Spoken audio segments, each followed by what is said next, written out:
peux parler du cinéma. Le cinéma, pour moi, relève du sport cérébral.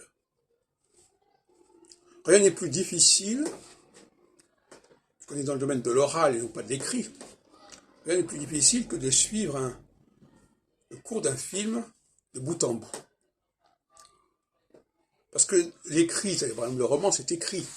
L'écrit résout des problèmes, donne des explications, des descriptions, alors que l'oral, ce que j'appelle l'oral, c'est-à-dire ce qui est parlé, ce qui est même offert à la vue, parce que pour moi, l'auditif, et moi je suis dans l'audiovisuel.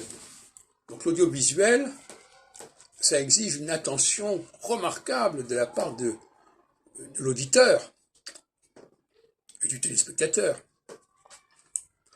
Et beaucoup de ceux qui vont au cinéma ne sont pas capables d'avoir cette attention. Et par conséquent, il manque une partie du fil du film. C'est pour ça que je parle d'un sport cérébral.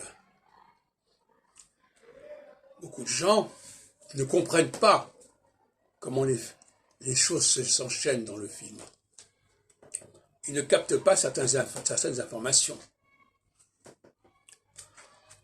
Et ça me paraît intéressant. Moi, je crois qu'une des raisons pour lesquelles je vais au cinéma, c'est justement parce que ça exige cette attention particulière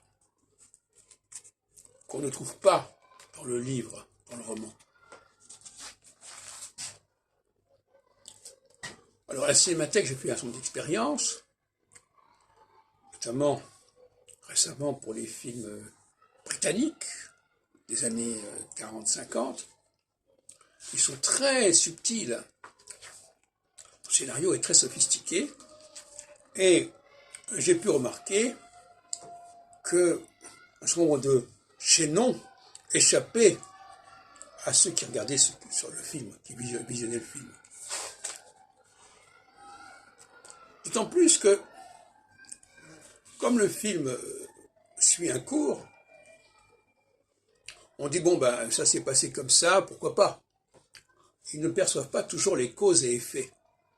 Donc, le film est une sorte de